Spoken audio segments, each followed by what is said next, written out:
মন্ত্ৰীক প্ৰত্যাহ্বান জনাইছো শৃংখল চলিয়াৰ পৰা আপুনি পিএছ অতৰাই দেখক আপোনাক মই মুখ্যমন্ত্ৰী বুলি মানিম শৃংখল চলিয়া আহোম নহয়তো শৃংখল চলিয়া হৈছে চান্দাজীৱী তেওঁলোকে ৰাতি মদ খাব গাহৰি মাংস খাব আৰু ৰাতিপুৱা আন্দোলনলৈ ওলাই আহে শৃংখল চলিয়া পৰিয়ালৰ মানুহে কুকুৰ এটাৰ নাম লাচিত ৰাখিছিলে তাতকৈ আৰু কি নিন্দনীয় হ'ব পাৰে গতিকে শৃংখল চলিয়াৰ মগজত আৰু চিতু বৰুৱাৰ মগজত অকমান জ্ঞান দিব লাগে শিৱসাগৰ ৰাইজে শৃংখল চলিয়াক হকিয়াই দিছো পূৰ্বৰ মোৰ যি ধাৰণা আছিল সেয়া মোৰ চেঙাত অহাৰ পিছত চেঞ্জ হ'ল মিয়া শুই আছে কিন্তু জাগিবলৈ হলে ৰক্ষা নাই মিয়া এতিয়া আমাৰ বুকুৰ আপোন মিয়া হৈছে আমাৰ অন্তৰৰ কুটুম্ব আপোন আৰু মিয়াসকলৰ যি মই দেখিছো কৃষিজীৱী মৎস্য উৎপাদনজীৱী কৃষি কৰ্ম কৰি তেওঁলোকে দুবেলা দুমুঠি উলিয়াই আছে কিন্তু তেওঁলোক চান্দাজীৱী নহয় আজি ভোগালী বিহু তাৰ বাবে সদৌ অসমবাসীক মই ওলগ জনাইছো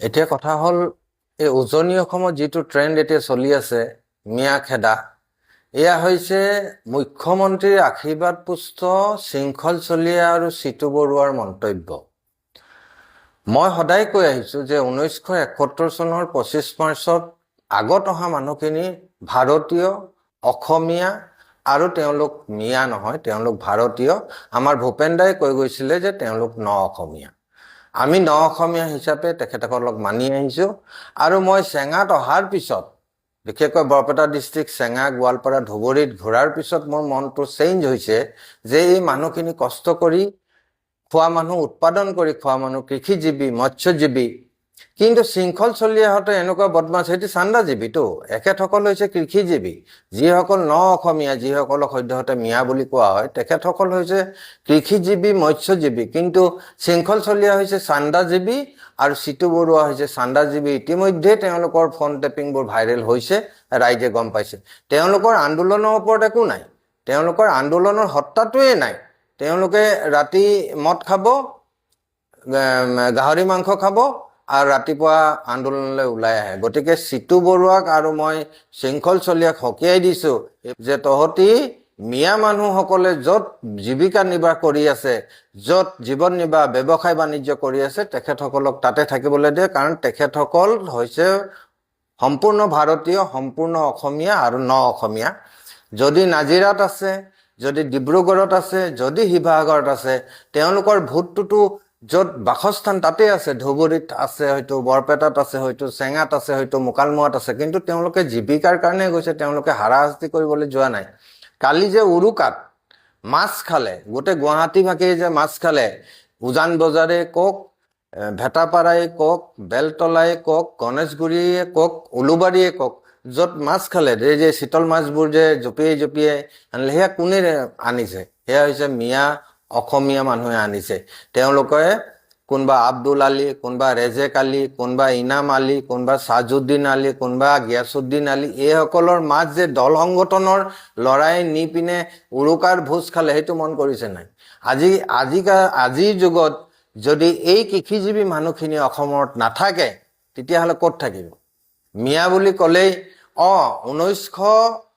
1971 চনৰ 25 মাৰ্চৰ পাছত যদি কোনোবা অহা আছে তহঁতি দেখাই দে আমি তেওঁলোকক বাংলাদেশৰ সীমান্তত থৈ আহিম নহয় কিন্তু দাড়ি টুপি দেখিলেই বাংলাদেশী হ'ব নোৱাৰে দাড়ি টুপি দেখিলে কিন্তু মিয়া হ'ব নোৱাৰে মই পূৰ্বৰ মোৰ যি ধাৰণা আছিল সেয়া মোৰ চেঙাত অহাৰ পিছত চেঞ্জ হ'ল মিয়া এতিয়া আমাৰ বুকুৰ আপোন মিয়া হৈছে আমাৰ অন্তৰৰ কুটুম্ব আপোন আৰু মিয়াসকলৰ যি মই দেখিছো কৃষিজীৱী মৎস্য উৎপাদনজীৱী কৃষি কৰ্ম কৰি তেওঁলোকে দুবেলা দুমুঠি উলিয়াই আছে কিন্তু তেওঁলোক চান্দাজীৱী নহয় তেওঁলোক চান্দাজীৱী নহয় শৃংখল চলিয়াৰ মগজত আৰু চিতু বৰুৱাৰ মগজত অকমান জ্ঞান দিব লাগে শিৱসাগৰ ৰাইজে কাৰণ শিৱসাগৰখন তেওঁলোকৰ বাপেকৰ সম্পত্তি নহয় শিৱসাগৰখন আমাৰো সম্পত্তি শিৱসাগৰত ৰংঘৰ আছে কানেংঘৰ আছে তলাতল ঘৰ আছে সেইবোৰ বুৰঞ্জীৰ প্ৰসিদ্ধ ঠাই তাত কোনোবা যদি ব্যৱসায় বাণিজ্য কৰিবলৈ ধুবুৰীৰ পৰা গৈছে চেঙাৰ পৰা গৈছে মন্দিয়াৰ পৰা গৈছে মুকালমুৱাৰ পৰা গৈছে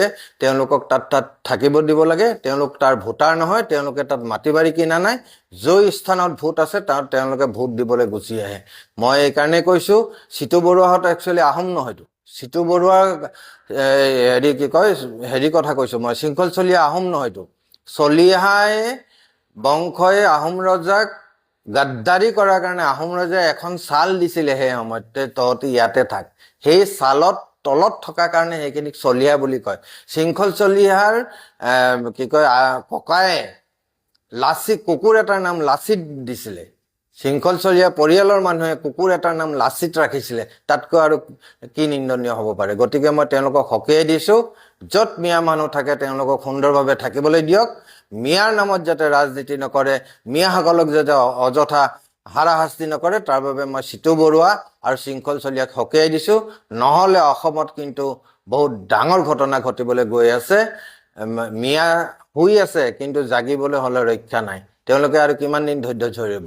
ইতিমধ্যে হিমন্ত বিশ্ব শৰ্মাই কৈয়ে দিছে যে তেওঁলোকক হেঁচাত ৰাখিব লাগে, তেওঁলোকক আমি কষ্ট দি ৰাখিব লাগে। এয়া কি ভাৰতীয় সংবিধানৰ নিয়ম? আৰু সেই হিমন্ত বিশ্ব শৰ্মাৰ আশীৰ্বাদ পুষ্ট শৃংখল চলিহা একে কথাই কৈছে। মুখ্যমন্ত্ৰী ছত্ৰছায়াত কৰি আছে, একদম ডাইৰেক্ট কৈছোঁ। মুখ্যমন্ত্ৰী, কাৰণ মুখ্যমন্ত্ৰীয়ে কৈছে নহয় যে মিয়াক হেঁচাত ৰাখিব লাগে। তেওঁলোকৰ কথাটোতো সেই একেটাই কথা। মিয়াক আৰু কি ক'লে? মিয়া শিৱসাগৰলৈ গ'লে মই চিকিউৰিটি দিব নোৱাৰোঁ বুলি কৈছিলে নাই মুখ্যমন্ত্ৰীয়ে? গতিকে মুখ্যমন্ত্ৰীৰ হেঁচাত, মুখ্যমন্ত্ৰীৰ আশীৰ্বাদ পুষ্ট হয় শৃংখল চলিহাই। তাক গভৰ্ণমেণ্টে PSO কেলৈ দিছে? যদি সি দল সংগঠনৰ নেতাই হয়, মুখ্যমন্ত্ৰীৰ মানুহ নহয়, তেতিয়াহ'লে PSO 2-3টা দি ৰাখিছে কেলৈ? তাকতো কোনেও নামাৰে। আলফাই শৃংখল চলিহাক নামাৰেই এনেও, কাৰণ আলফা নায়েই। আৰু এটা কথা, হিমন্ত বিশ্ব শৰ্মাই এতিয়া ইলেকশ্যন পালে, সেই আলফাৰ লগত আলোচনা কিয় নকৰিলে? শান্তি আলোচনা। শান্তি আলোচনাটো আমাৰ ৰাইজে বিচাৰে নহয়, আলফা সমস্যাটো প্ৰধান সমস্যা।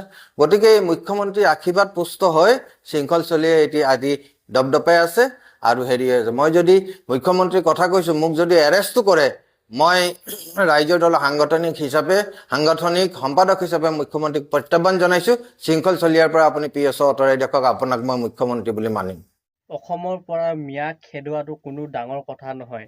যিসকল নেকি মিয়া অবৈধভাৱে মাটি দখল কৰি অসমত বসবাস কৰি আছে দীৰ্ঘদিনৰ পৰা, সেইসকল লোকক মানে বিদেশী চিনাক্তকৰণ কৰি সিহঁতক অতি সোনকালে বাংলাদেশলৈ পঠিওৱাৰ ব্যৱস্থা কৰিব লাগে। অকল উচ্ছেদ কৰিলে নহ'ব। হয়তো এতিয়া এই মানুহজনে হয়তো মিয়াক উচ্ছেদ কৰালৈ হয়তো বেয়া পাইছে, মিয়াক হেঁচাত ৰখালৈ হয়তো বেয়া পাইছে, কিন্তু এটা কথা ক'ম, অসমখন গোটেই মিয়াই ভৰি পৰিছে। আৰু এই অবৈধ মিয়াসকল ক'ৰ পৰা আহিছে, কি কথা, হয়তো সকলোৱে জানে যে যিসকল নেকি অবৈধভাৱে মাটি দখল কৰি চৰকাৰী মাটিত বহি আছে, সেইসকলক উচ্ছেদ কৰি বাংলাদেশলৈ নাইবা পাকিস্তানলৈ পঠিওৱাৰ ব্যৱস্থা কৰিব লাগে হিমন্ত বিশ্ব শৰ্মা চৰকাৰে অতি সোনকালে।